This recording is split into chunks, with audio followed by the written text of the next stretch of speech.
Dear viewers, इस video में हम unit number 9 space and satellite को डिस्कस करेंगे। डियर व्यूअर्स, ये बहुत इंपॉर्टेंट चैप्टर है। इस चैप्टर से लाजमी हर बार एग्ज़ाम में एमसीक्यूज आते हैं। तो स्टार्ट लेते हैं। The space age began on.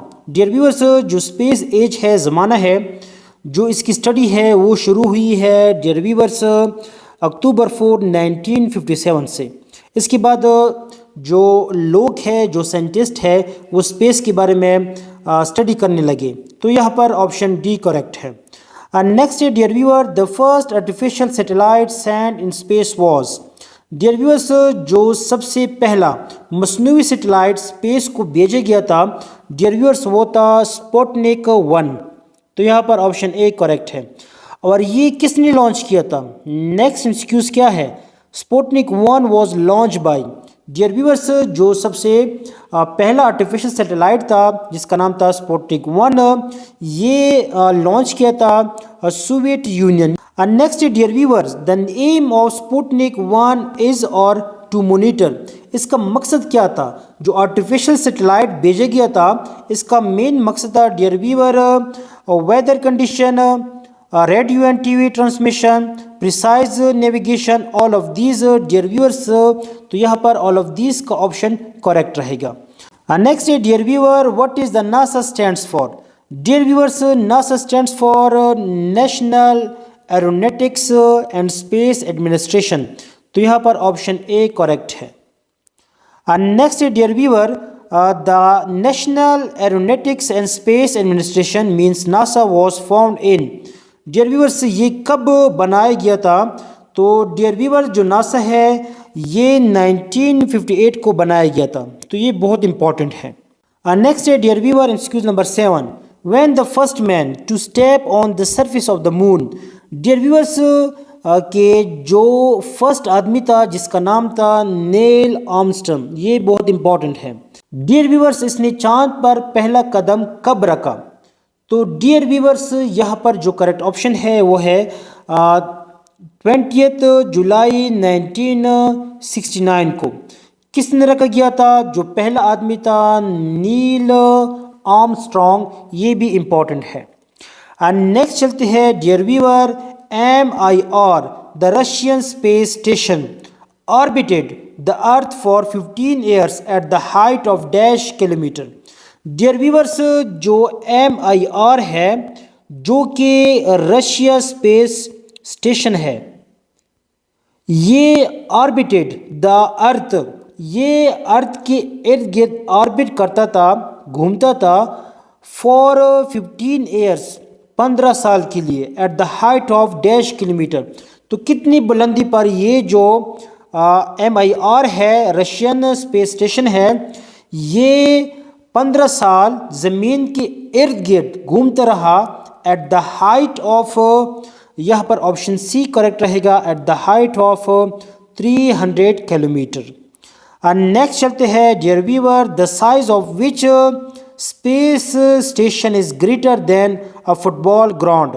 Dear viewers, के वो कौन सा स्पेस स्टेशन है कि जिनका साइज फुटबॉल ग्राउंड से भी बड़ा है? तो ऑप्शन देखते हैं। तो डियर व्यूअर्स, यहाँ पर जो करेक्ट ऑप्शन है वो है option C, ISS the international space station. ये सबसे बड़ा है जो कि फुटबॉल ग्राउंड से भी बड़ा है ये स्टेशन। यहाँ पर देखिए तस्वीर भी दी गई है। ये जो स्पेस स्टेशन है ये फुटबॉल ग्राउंड से भी बड़ा है, जिसको कहा जाता है इंटरनेशनल स्पेस स्टेशन। नेक्स्ट है dear viewer, MCQs number 10, international space station ISS was a joint project. ये हमारे पास एक जॉइंट प्रोजेक्ट था with the collaboration of space centre of. किसकी ताउन से, किस मुल्क के स्पेस सेंटर की ताउन से ये जो जॉइंट प्रोजेक्ट था? ये डियर व्यूअर्स ऑप्शन देखते हैं, Russia, Japan, Canada, Europe, both A and B, none of these dear viewers. तो यहाँ पर ऑप्शन सी करेक्ट है, रशिया, जापान, कनाडा, यूरोप, इनके ताउन से ये जो इंटरनेशनल स्पेस स्टेशन था ये एक जॉइंट प्रोजेक्ट था। तो इन ममालिक ने हिस्सा लिया था। Next dear viewer, the international space station has been orbiting the earth at the height of approximately 400 kilometer for dash years. Dear viewers, जो इंटरनेशनल स्पेस स्टेशन है ये हमारे ज़मीन के इर्द गिर्द तकरीबन 400 किलोमीटर हाइट पर तकरीबन 20 साल ये ऑर्बिट करता रहा। Next dear viewer, the ISS completes its one revolution around the earth in dash minutes। Dear viewers, ये जो इंटरनेशनल स्पेस स्टेशन है ये हमारे ज़मीन के इर्द गिर्द एक रिवोल्यूशन कितने मिनट में कंप्लीट करता है? डियर व्यूअर्स, ये कंप्लीट करता है 90 मिनट्स में। तो यहाँ पर ऑप्शन बी करेक्ट रहेगा। Next dear viewer, MCQs number 13, which of the following satellite carried a dog to space. ये बहुत इंपॉर्टेंट है डियर व्यूअर्स कि वो कौन सा सैटेलाइट है कि जिसने स्पेस की तरफ एक डॉग को कैरी किया था। तो ये बहुत इंपॉर्टेंट है। तो स्पुतनिक 2 जो था उसने एक कुत्ते को अपने साथ ले गया था स्पेस में। नेक्स्ट चलते हैं डियर व्यूअर एमसीक्यूज नंबर 14 की तरफ। Any heavenly body that revolves around the planet is known as. Dear viewers के कोई भी हैवी बॉडी हो जो किसी भी प्लेनेट के इर्द गिर्द घूमता हो उसे क्या कहा जाता है? डियर व्यूअर्स, उसे कहा जाता है सैटेलाइट। तो यहाँ पर ऑप्शन बी करेक्ट रहेगा। सैटेलाइट की भी 2 टाइप है, एक हमारे पास है नेचुरल सैटेलाइट, एक हमारे पास है आर्टिफिशियल।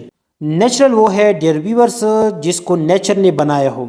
फॉर एग्जांपल अर्थ का जो सैटेलाइट है वो मून है। एक होते हैं आर्टिफिशियल सैटेलाइट, वो ऐसे सैटेलाइट होते हैं जिसको ह्यूमन बनाते हैं। फॉर एग्जांपल अगर हम बात करें अर्थ का जो आर्टिफिशियल सैटेलाइट है, फॉर एग्जांपल स्पुतनिक 1, 2, ये हमारे पास क्या है? आर्टिफिशियल सैटेलाइट है। नेक्स्ट है dear viewer, natural satellite of the earth is moon. ये मैंने भी बताया है आपको। Next dear viewer, the first artificial satellite was launched in 1957। ये ऑलरेडी जो पहला MCQs था वो मैंने बताया भी है। नेक्स्ट चलते हैं डियर व्यूअर, ये बहुत इंपॉर्टेंट MCQs है कि कौन से प्लैनेट में कितनी मून होते हैं। ये बहुत इंपॉर्टेंट है, लाजमी 1-2 क्वेश्चन आते हैं। तो स्टार्ट लेते हैं सबसे पहले मार्स से। The Mars has dash moon 2 moons. Dear viewers, जो मार्स है इसके पास 2 मून होते हैं। डियर व्यूअर्स, जो जुपिटर है इसके पास जो मून है वो होते हैं 79। तो ये ऑप्शन बी करेक्ट है। इसके बाद डियर व्यूअर, जो सैटर्न है इसके पास जो मून है डियर व्यूअर्स वो होते हैं 82। तो यहाँ पर ऑप्शन डी करेक्ट रहेगा।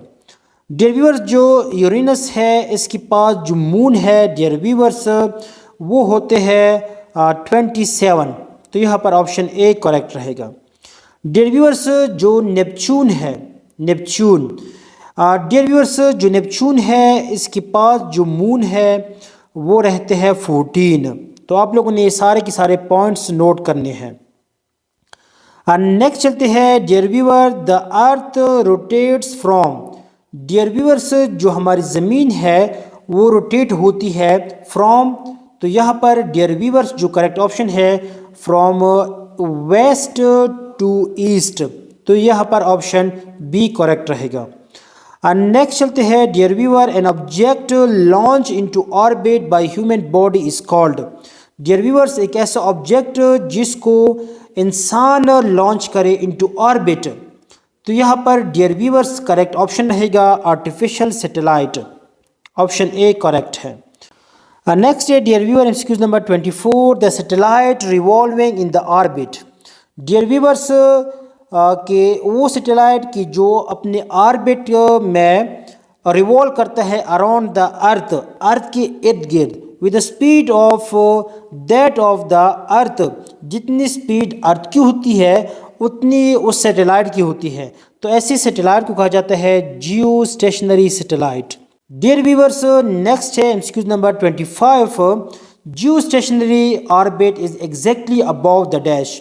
डियर व्यूअर्स, जो जियो स्टेशनरी ऑर्बिट है ये किसकी एग्जैक्टली अबव होते हैं, ऊपर होते हैं। डियर व्यूअर्स, तो यहाँ पर ऑप्शन बी करेक्ट रहेगा, इक्वेटर के बिल्कुल ऊपर होते हैं।